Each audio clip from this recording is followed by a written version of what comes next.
एगो भक्त कहता और छठी मही के घाटावा पर आजन बाजन बाजा बजावाई बहो। और छठी मही के घाटावा पर आजन बाजन बाजा बजावाई बहो।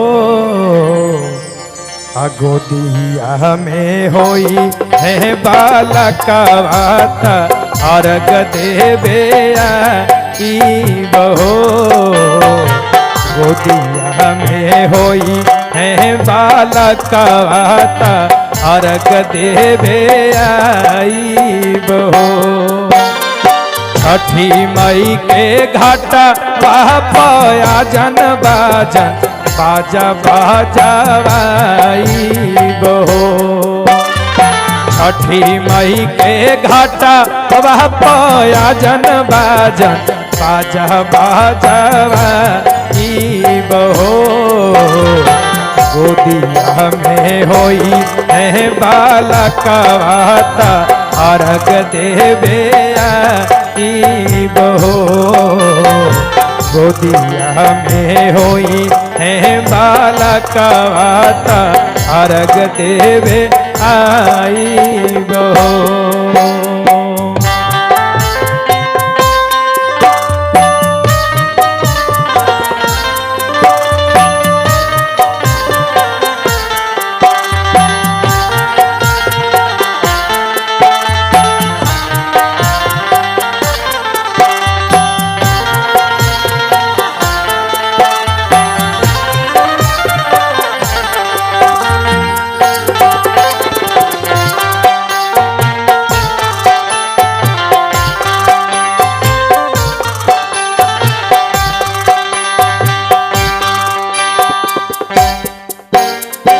एक कहीं ललन बिना छछने परनावा सुन सान लगे माई घर अंगनावा।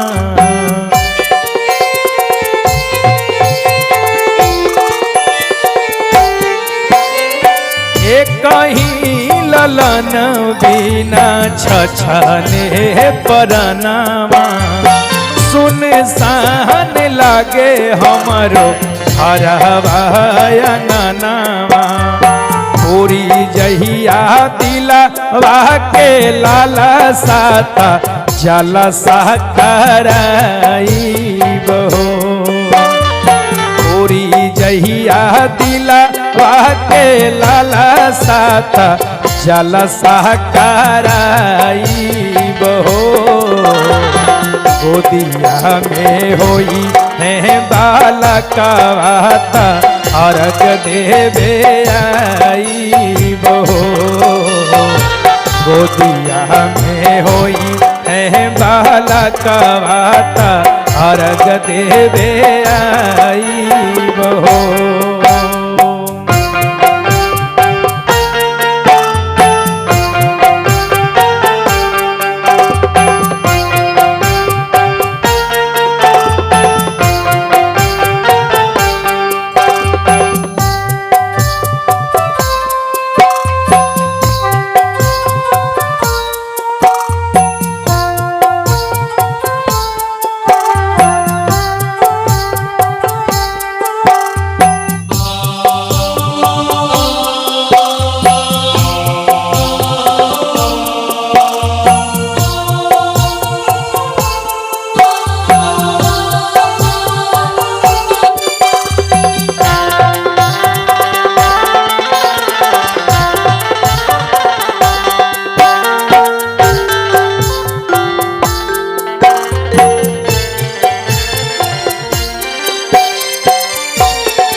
मनवा में आस लेके रोवेली बंझनिया कहिया बसैबू छठी माई हमरो दुनिया।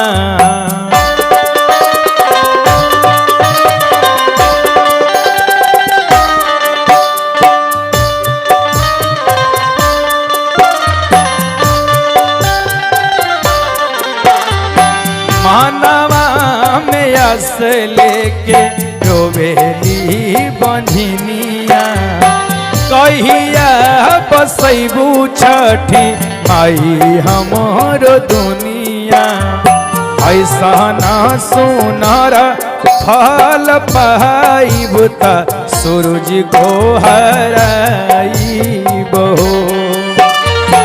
ऐसा ना सुनार फल पाइब त सूरज को हराइबो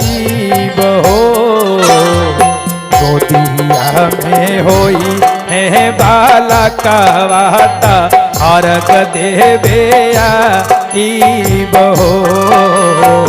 गोदिया में होई है बाला कवाता अर्घ देवे आइबो।